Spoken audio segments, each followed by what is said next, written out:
Good evening, Tickers here. I'm just going to do a quick review on the watch, and with me tonight is one of my right-hand men, Andy, Batch Guitars. How you doing, Andy? Hey. All right? Doing really well, mate. How are you? All good? I'm good, thank you. Now, the reason for this video is I've been sent by Christopher Ward a C65 Dartmouth. Ooh. Let's just try and get it in focus. Cover my face. Yep. Is that as good as it's There we going go. to get? We've got it. We have it. Perfect. C65 Dartmouth. Now, what's triggered me a bit is what I have read. What is it supposed to be should we say, a homage to? So I am just going to share my screen, and I'm just going to show you the watch that it's supposed to be a homage to. Okay. I don't know if you've got it. Let's have a look. Have you got that there yet? Anything? Not yet, mate. Not yet. Right, just bear with us a second. Here we go. Can you see that? Yep, perfect. Now, that is an Omega Seamaster 300 big triangle. Now, what that is effectively that split the one that was given to the Royal Navy, split the two Rolex mill subs. You had a Rolex mill sub, then the Omega got the contract with the Seamaster 300, and then it went back to Rolex again. So this is supposed to be what it resembles. Now, if I stick that in front of the camera again, it's in a way, okay, so it's got a big triangle, but the indices are just all what I think it is the size of the thickness of the indices on the bezel. Have you noticed on the Omega that they're quite they're quite thick, aren't they? Yeah, they are. Yeah. And the wider than the ones on the wider than the ones on the dial. Yeah. Where what they've done with this one, they've made the indices all the same thickness. So it's just full of indices all over the place, full of all the same size on the bezel and on the dial. There's no distinction of them because they're all just the same width. That is what is wrong with it. That is when you look at it compared with something like the Omega that's on screen. Yeah. So let me just get rid of the Omega, and then we'll go back to this. So. Obviously, that Omega was given to the Royal Navy. So what they've done here, they've put on the back Royal Navy 0552. Right. Okay. Which we got it now. I mean, that's basically the number. The 0552 is Royal Navy, like W10 is the Army, and 6B is the RAF. So they've kind of copped out and given it that, but it's very loose. It's not given to the RAF in any way or the Navy or anything. They've just put that on the back and probably got permission and probably paid them a bit of money for it. So that's my quick impression of what they were trying to achieve with that.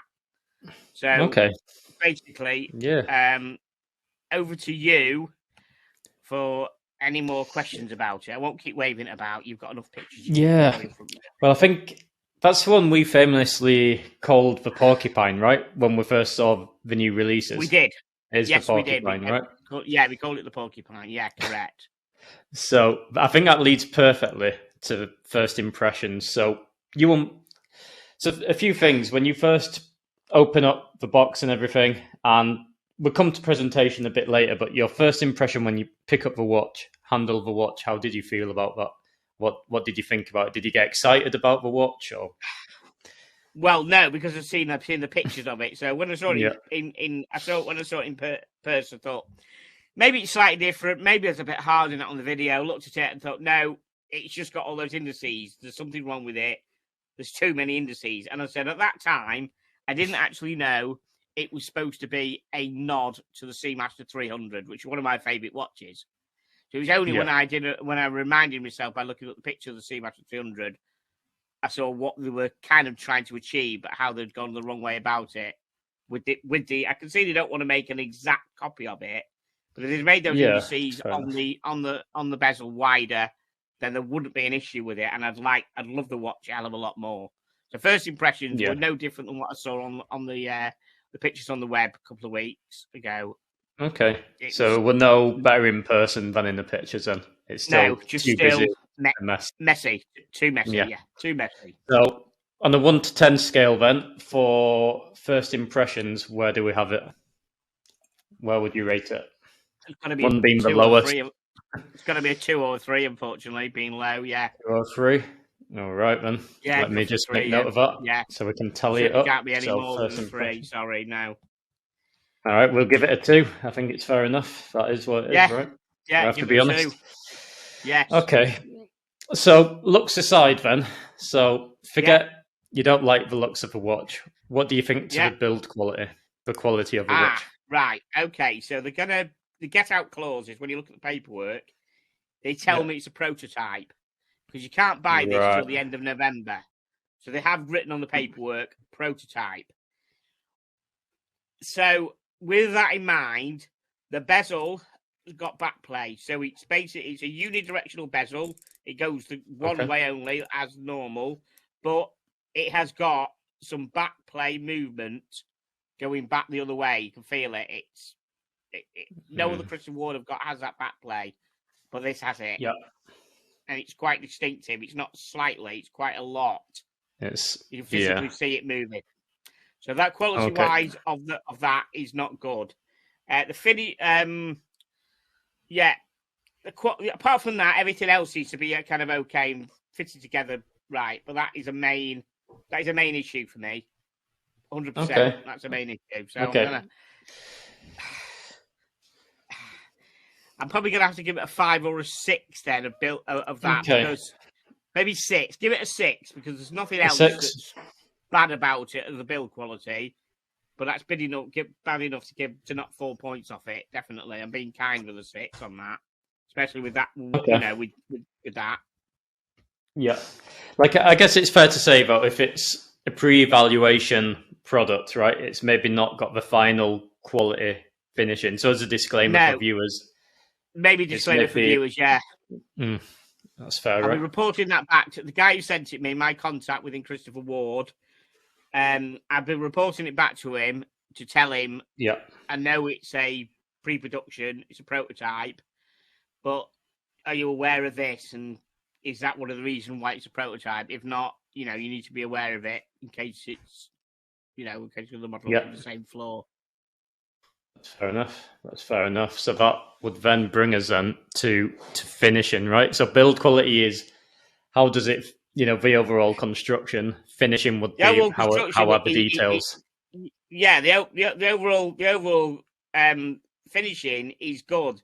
However much I hate the indices, they are applied. Everything is applied nicely. Everything on the dial. I've looked at it with a loop, and everything is applied really nicely on the dial. And everything is okay in that respect. The case is nicely finished. It's a nicely shiny case. The backs, there's no flaws on the back. There's Christian Ward on the back. Whether you hate it or not, the Royal Navy 552 is applied nicely, and everything is finished on it nicely. So if you looked at it and never touched that bezel, you'd give it quite high. So I've got out of finishing. I've probably got to give it a 10. For finishing. Oh, wow. Really? Yeah, because it's finished really, really nicely. There's no flaws at all that I can see on the finishing at all. It's put together really nicely. All right. Okay. Fair enough. That's quite a high benchmark then for any future reviews. Finishing score of that. So I guess we don't have a benchmark to compare to, right? No, but what you've got to say is if you look at it and say, depending whether even if you don't like it or not, or ever. Is it actually as a watch? Doesn't matter. Finished night, and it is. There's no marks, flaws on it. When you look at it in the loop, as I said, all the indices were applied perfectly and everything. It is finished really, really nicely. There's nothing skew width on it or blobs of paint or blobs of anything. It is finished for a watch very, very nicely. So you can't knock any marks off if there's no marks to knock off. Yeah, no, that's fair. And then that would lead us then to presentation. So that's forgetting that you don't like the watch and you've already seen it prior to opening it. But when the unboxing experience, how is it? Is it to the normal brilliant. Christopher Ward standard? Christopher Ward boxing experience is brilliant. As I said, you have these long coffin boxes. You know, you have an outer sleeve, then you have a very stiff cardboard sleeve that you pull out over the box. You've got like a wooden coffin box, and everything is in there really nicely, and it's in a slot. And then you get the cleaning cloth and its own little pouch and everything. Presentation has got to be 10 on a Christopher Ward. Okay. They are beautifully. 10? All right, I'm just telling this up. I've always said that Christopher Ward presentations, while the boxes go, are beautiful. They've done really, really well with the presentation. It's an experience for a sub £1,000 watch. It's a really nice experience in the box like that. It's nice. Yeah, that's good. That's good to know. And so the final then would be, how's the comfort of the piece on the wrist? Have you given it much wrist time?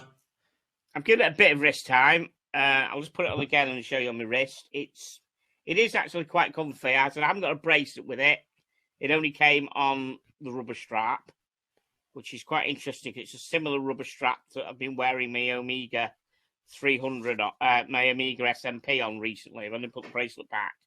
So I can compare it directly because I wore the Omega last week on the rubber strap. And it does feel comfy. I mean, there's on the wrist. It's quite light. It feels lighter. It feels lighter than the Omega, even though the Omega's got a bracelet on. It just feels lighter than it's not as chunky as the Omega. You see, when you just flashed it up, then I didn't think it looked too bad from when I saw it in the media pics. Yeah, the pics from the media pics, Christopher Ward don't always give it much. The best, right? The best. Well, I'm not saying I love it, but it didn't look terrible. Yeah, I know what you're saying, and you might grow to love it, but it triggered me a bit with what they're trying to say. It's a nod to one of my favourite watches. Gone a bit. It's not. So a bit too off track. Yes, it's probably lost marks due to that. If I wasn't a military mill sub, no points. But it's because of what it's trying to aspire to represent. Represent, definitely. I mean, it says in their blurb here, a watch immersed in Royal Navy history and officially approved by the Ministry of Defence. The second generation C65 Dartmouth may be based, really, on the 1967 Omega Seamaster 300 Big Triangle reference 0552, commissioned by the MOD for the Royal Navy. Well, it's very, very loosely based, as I said. Yeah, and for somebody like you who's a hardcore, fanatic of military watches and it not being true, right? Yeah, you could say that. Yeah. You probably it's not doing itself any favours, right? No. No, that's true. But going back to comfort then, what do you give it on comfort, guys? No issues, right, on comfort? It's like a regular diver style. On the rubber strap, you've got to probably give it 10 for comfort. It's not uncomfy at all. It's very, very nice. Yeah, you've got to give it a 10. It's very, very comfy. Right, fair play. It sits on the wrist. Perfect. You know me, I've got one of these wrists where I can take anything from a 34 to a 55 and anything in between. So I'm lucky in that respect. But yes, it's very, very comfy. So that gives it then for one of our first, we will round up with final, finishing thoughts and conclusion. But for our very first score, that gives this piece in particular a 38 out of 50. 50 being the highest possible score with the current categories we have. And it scored a 38. So that's not terrible, to be fair. Given how much you don't like the watch, it's only 12 points away, right, from full marks. Yeah, that's right. Correct. Yeah. I mean, as far as build quality, build quality. But for that movement on the bezel, it's built as it's kind of looks as built as well as a Seamaster, really. The sound like I mean, that's obviously not got no wobble at all, and that feels heavier even without. And it feels heavier without the bracelet, even on a strap. Yeah, even without the bracelet, but it's still the quality of it. You can't knock the quality, the build quality of it if you didn't have that issue with that, with the bezel, which is maybe a pre-production issue and not the final. Which may be the pre-production issue, and I said I'll highlight it to them and let them know. I like the idea that it doesn't have a date. I know some people have triggered and said the watch must have a date. I know that Sam from Casual Watch would never ever entertain that, even if he loved it, because it doesn't have a date. Yeah. It's a game changer. I don't care either way, a date or no date. Yeah. If it's supposed to be a military-inspired tool watch like that, then a date gets in the way. You don't know. There's no way that the guy in the Royal Navy would need to know the date at that present time at all. He wouldn't need to know it. It's true. It's true. And the original Seamaster 300 didn't have a date. Yeah. So it looks slightly. I suppose it does look slightly better when it's on the wrist, as you said. Yeah, it didn't look as shocking as when we first saw it in the pictures. Just when you had it up to camera, then. Yeah. So what the price is? What, around 1K, just over 1K, right? Yeah, about Let's. I'll go through. Yeah, I'll just have a look now. It's about 900. I think it's 900. Actually, 950. Let's have a look. Yeah, it's 950 as it is on the rubber strap. That as it is 950 quid. If I say change the strap and then put a brushed steel bracelet on, then that's going to be the priciest, and that's going to be 1,095 with a bracelet. Right. Okay. So, would you for somebody looking for an Omega, 300 style diver, would you recommend the Christopher Ward, or would you recommend in this case taking a pass and saving up for the real deal? Like, not the original military, obviously, but just a second hand used. Yeah, I'd say look somewhere else for that, or look at another Christopher Ward diver, because it's not really a nod to the 300. And Christopher Ward do so many nice divers, like the Aquitaine, which has a different kind of bezel, which doesn't have all those porcupine lines on it, and looks a bit different. So. Yeah, look. I embrace Christopher Ward, as you know, but I'm being true to my military nerdiness, if you like. Yeah, I think that's fair. Absolutely fair. So conclusion. I'd say that look. Yeah, if you want £1,000 dive watch, then Christopher Ward offers so many different ones. Yeah. For a start, it's blue. The Seamaster 300 wasn't blue; it was black. Yeah. So go out and get yourself a black dialed Christopher Ward, like an Aquitaine, something like that. That's not that bezel. Yeah.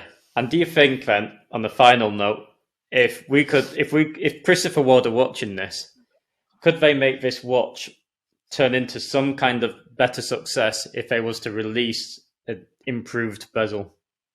Yes, 100%. If they made it black with a black improved bezel, that'd be even better. But the blue, they can stick with it, but I think they need to improve the markings on the bezel for me, 100%. Yeah. They could get away with leaving it with blue. Yes. Yeah. It could be a winner if it just went back to the drawing board on that. Yeah. Went back to the drawing board on the bezel. Yeah. Awesome. Consulted tickers and do that. Yeah. Yeah. 100%. Right, so I think that concludes our first Tea and Tickers short watch reviews. So hopefully we're one of many. And I think it'd be great, right, for us to get feedback in the comments to how people liked the format. Obviously, Palm's away at the moment, but when he's back, we'll be alternate, changing around the panel. And hopefully get more and more watches for sure. Yeah, definitely. We've got a few more coming up. Yeah, absolutely. Yes. Yeah. So a pleasure from my side as always. Yeah. Thank you very much, Andy, for joining us. Hope you all enjoyed that. I said, please like and subscribe if you just found us and you don't know about the channel. And please comment below on what you think of the review and what you think of the watch. Bid you all good night. Yep. Good night.